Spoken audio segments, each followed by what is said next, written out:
nnyo gezokabbe sebo gezokabbe simanyi mutabani wa agamba mbu tewali civilian agenda kuddako kati ono yaddako sebo gezokabbe togenda kwebaka mukwano wandibadde owaayo obukulembeze mu mirembe n'ogenda lwakitula tweyanziza.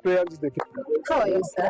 I'm fine. Okay, this is Raymond from APM Media TV, and I have some questions that I would love you to illustrate or inform the citizens of Uganda and also of the world, for them to know the preparations that you people are laying down on the coming elections of Uganda. So, how is the Kenyan chapter going to help in the wave change back at home in Uganda? Thank you so much. I'm called Evans. Currently, I'm the secretary of the Kenyan chapter. Your question is good. I'll tell you that we are more than ready. We have prepared ourselves. We have mobilized Ugandans in Kenya. We have gone to different places within Nairobi and outside Nairobi. We have been in Kisumu, we have been in Mombasa. And in doing that, we have also encouraged the Ugandans who are here to participate actively in protest vote, not just being here and cheering, boboing, yet they are not going to vote. Recently, the government brought the system of updating or renewing national ID, and we managed to also mobilize some of Ugandans who didn't have or who lost their ID. Not only that, Uganda is the only country, I don't know whether there is another country that has a national ID that expires. So we have that challenge, and that is the regime that we want to remove. So when you talk about how we are prepared. All those processes indicates how much we are prepared, madam. Okay, thank you, sir. And according to the information that I have, sir, Bobby Wine, known as HE, Honorable Chagulanyi Sentamu, has won or has been winning the elections. And whenever the elections are being counted or whenever they are being taken to the rightful place of announcement, it is always seen that they are being locked at their homes. Some are locked, like they are being put in quarantine, not to move out. This time round, which are the some preparations or some things that you put in place to help that not to happen?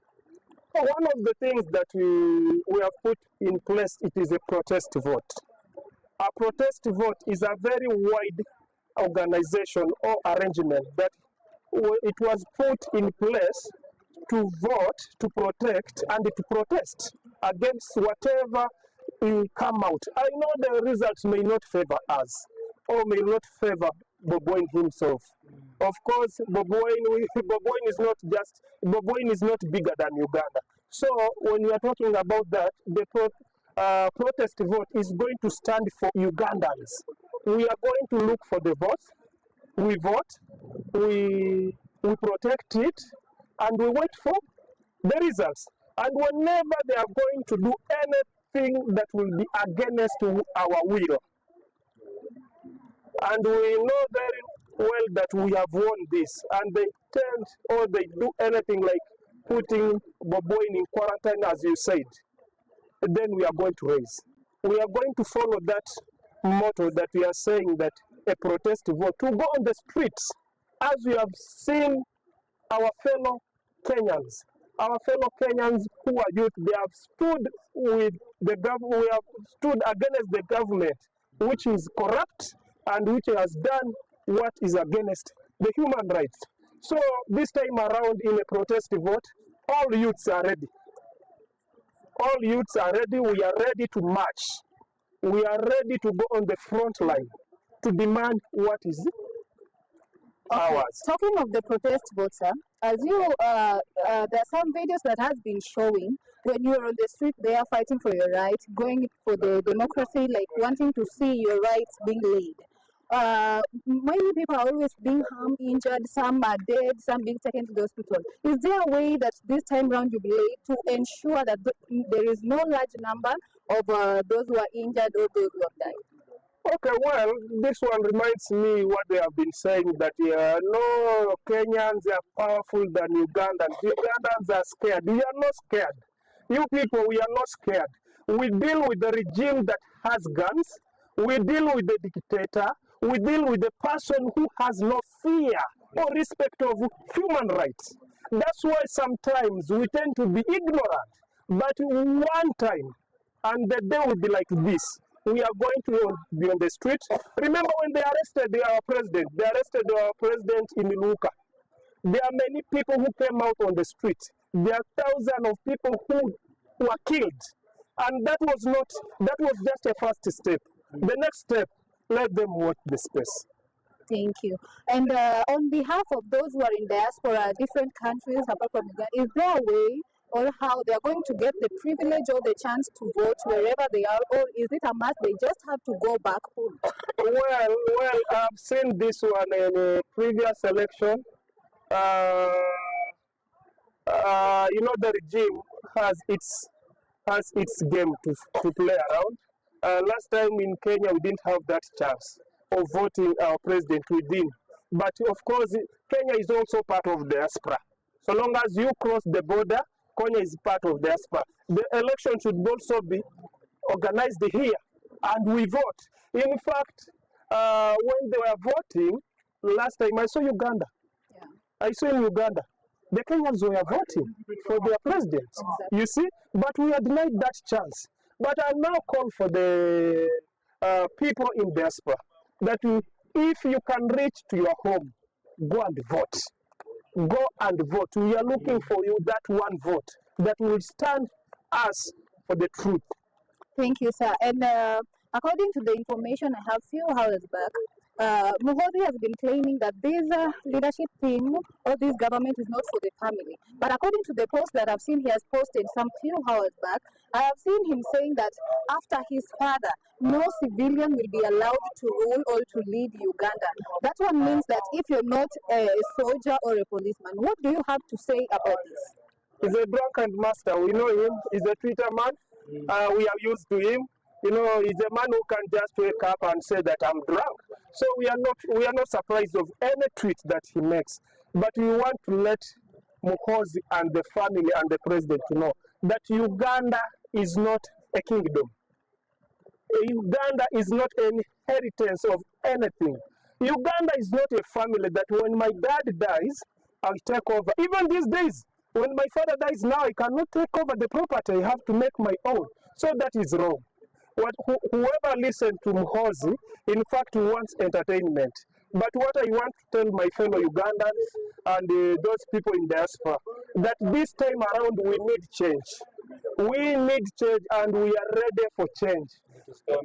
Being the civilian or musician, the way they call him, or Rastaman, we don't care. What we need is change. Remember, the president in his speech said that since 1925, Museveni was there and was in the party until 2031. He will still be there. Do you think that even my mom was not born on those days? You see? So this is a person that we are dealing with. Is a dictator, is expired. As he said, he's expired. He moved with the toilet. Museveni, he's a man who has no sense. So whatever his son says, he has a question mark on it. Because I don't think that Muhozi can bring a statement when his father doesn't know. Remember those years when he said that he's going to take over Kenya, and the father came out to apologize. This is a thing that they first discuss. So whatever a tweet is made by Moz, we don't take it seriously. He's just a drunkard. Okay, thank you, sir. So as you wind up, any word that you'd like to share with your fellow Ugandans, with those in diaspora, with the leaders, or with Africans as a whole? Thank you so much, my sister. My word, it will not be only to Ugandans in Kenya, but every Ugandans in diaspora back at home, that this time around, let's go and vote. Let's go and protect our votes. I also quote the words of Mr. President that you may be giving me protection, but give yourself protection. Protect your friend, protect your mother, protect your brother, protect your sister. And if you are going in this vote, make sure that we win. And if they tamper with our vote, muchitegeera mwe, people power, our power, People power. Ever living, ever faithful, ever sure. Beyond it is a pleasure and I being together with you, harmonization of having the presidential candidate and him also same time Rastaman Bobby Wine. Because I think in the same society as Kenyans all over the world in Africa, there is some change for the young people, you know. My name is called MC by reggae superstar, reggae artist. And I want to big up this man called Bobby Wine, coming elections, all the best in Uganda, which is going to be, I think, next month or something. Election in Uganda, you know. I support Bobby Wine to the fullest because we want to see change and we want to see democracy at the same time. So let me, you're right. As I see it, as I check it, things them coming on and on. Politicians in the land, them are crucifying us. Elections in the land is when them coming for us. This is wrong. Boom, bang, bang. Mothers in the working, don't ever give up. Congolis in Matatu, don't ever give up. The youth in Adigate, don't ever give up. There is a light at the end. Whoa, there's a light at the end. At the end of the tunnel. Whoa, now go to them. Ujamija confident bumper the rider, you know. Me now come a teacher. Listen careful really. You want a man a preacher, the Babylon, the want to see the people living happy. It's a boom bang.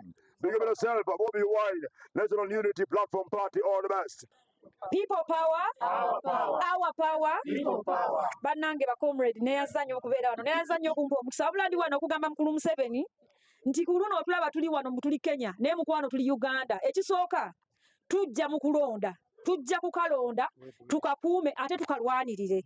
Omulundi oguwedde wabba olw'okubanga gwolowooza nti olina amaanyi. Poliisi tugirabyeko ng'ekola ebintu ebitalina kukolebwa. Security organ erina okukuuma Omunnayuganda ate y'ekyokoza Omunnayuganda. Naye olwaleero nno tujja twewaddeyo okufa ng'Abannayuganda.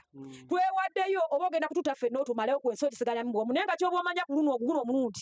In fact guno omwaka sina gugwo. Gw'oli mu mwaka gwa 1925. Ffe tuli mu 2025. Ogenda kumalako 1933 ffe twagala kalulu ka 2026 na paka 2031. Kati gwe kaliko oyagala wano si wooli. Nkugamba gwe ne mutabani wo ne famire yo n'abakukolera bonna tetubatya nze nga nze sikutya mukulu. Okitegeera ssebo. So tugenda kujja kulonda tuli wano Kenya era tukunga kyemmanyi abaana Bannakenya bali wano e Kenya mujja kulaba video eno. Mbakunga mwenna buli omu waali tukimanyi bangi ennamba ennene yonna in fact eyagala Bobby Wine naye oluusi abantu boogerako byogere kuba balina okutya okungi. Munnange gy'onookoma okutya dikiteta gyagenda okukumalirawo ddala. Gwe n'abaana bo ne Kenya gye wajja okunoonya oba ekikumi oluusi olwokubanga ensi yombi n'ekikumi tekira kye kigenda kuyamba. So baganda bange mbakuutira buli ali wano e Kenya temugwa omwaka ogujja tugenda kulonda mu January. So twetegeke wogendera mu Christmas okulya Christmas toddanga ensi yo togitereezezza. Tugenda kulonda ate bw'omala okalonda tovaawo. Kakuuma akalulu kako bakabale nga woolyawo. Bamala okukabala batandika okuwoza byabaka batandika okwogera ebigambo ebitakwatagana. Nkugamba muganda wange lwanirira akalulu ku ensi yaffe tugyetaaga. 2026 ensi yaffe Uganda tugyagala mu ngalo zaffe bannansi. Twagala nsi yaffe muffe. Bobby Wine ye president, Robert Kyagulanyi Ssentamu. NUP kyekibiina neyanziza. People power, Our power. People power. NUP, Everywhere. everywhere. NUP. Aya, nze njagala okusindika message yange eri Mwami Museveni ne famire n'akabinja ke. Akimanye bulungi nti Uganda baagisangawo, Uganda egenda kubaawo nga bavuddewo, Uganda eribaawo emirembe n'emirembe.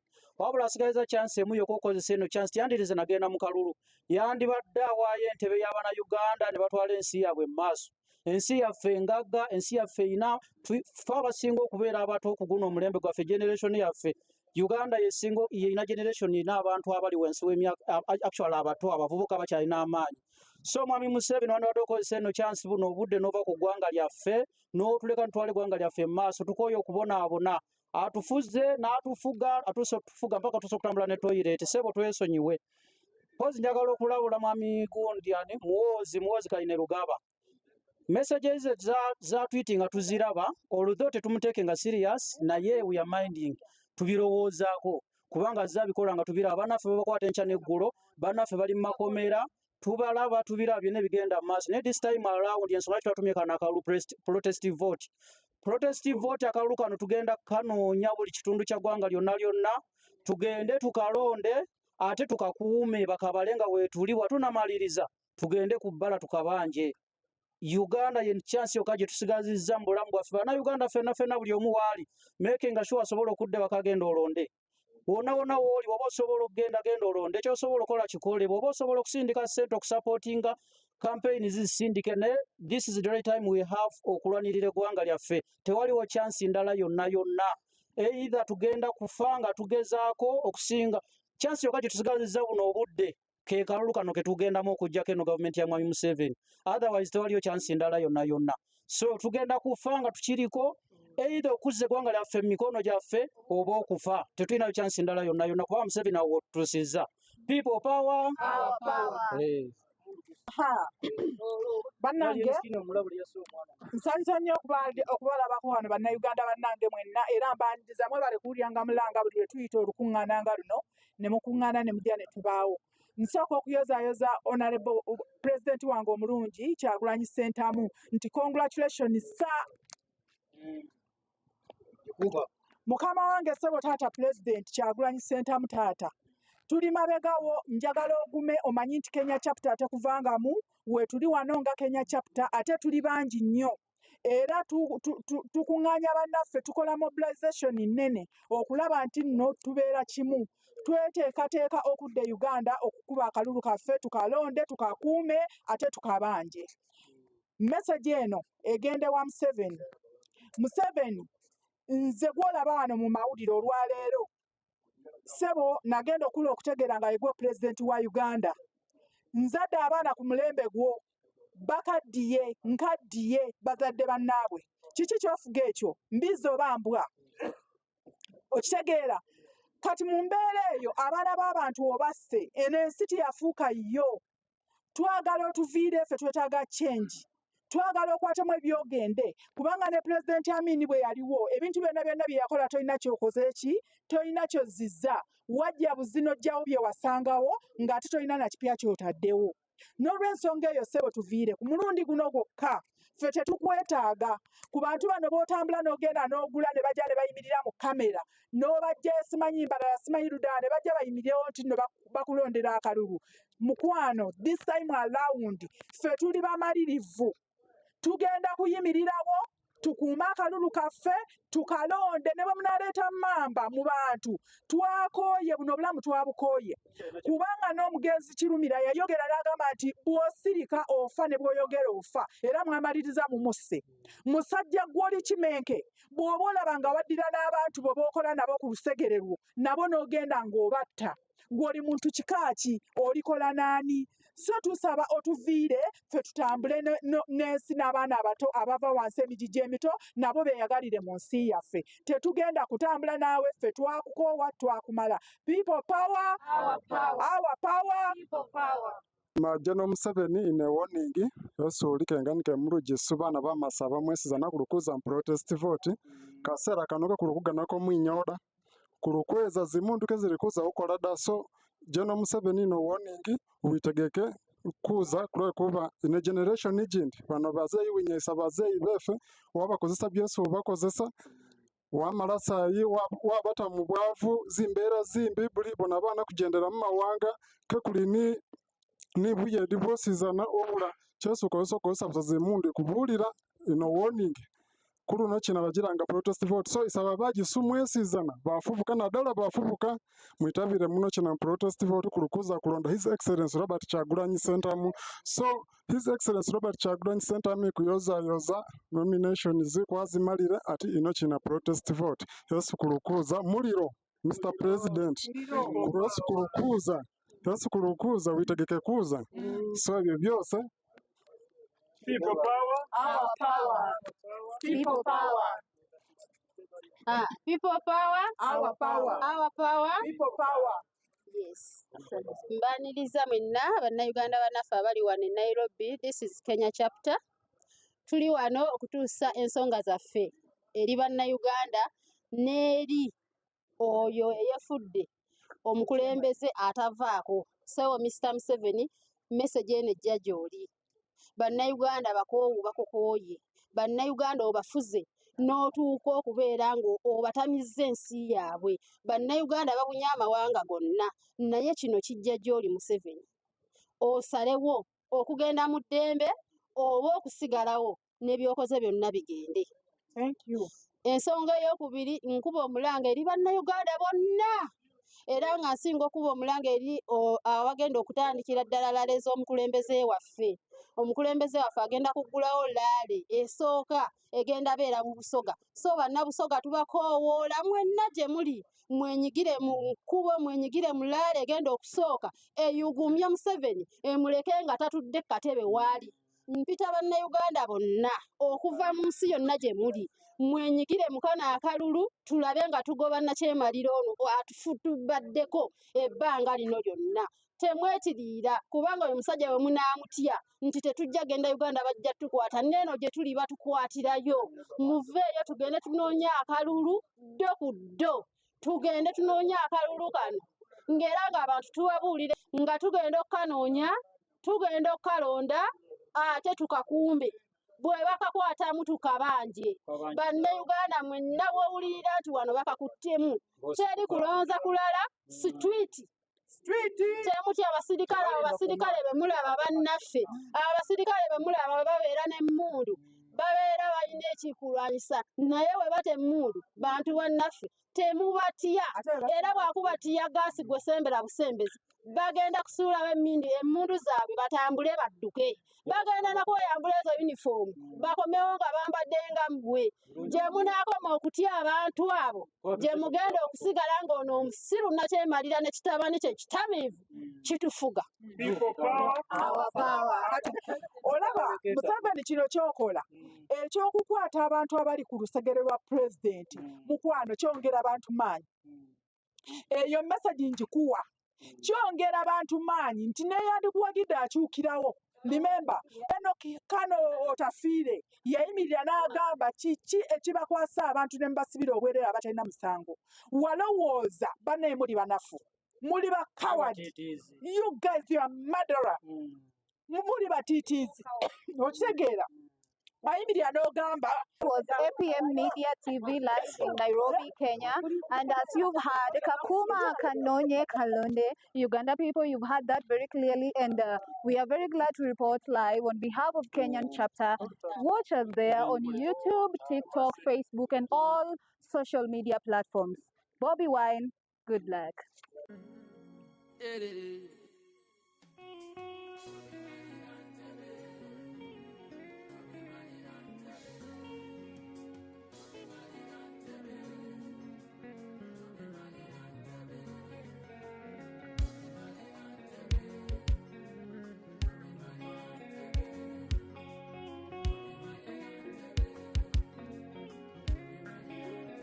Teli kusikiza tukoma wano tukoma kati tukoma wano teli kusikiza teli kusirika tukoyo kufa tukoyo kufa.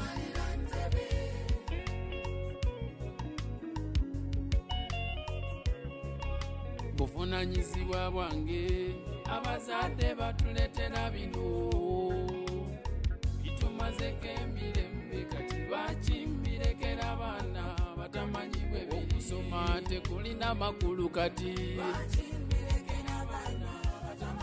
ekiwamba abantu kisuseeyo eggwanga teririna kitiibwa abanyazi basuse wakaawo bamama bafa bazaala amagye g'eggwanga gakaaba polisi foosi bakaaba akalulu tekalina makulu kati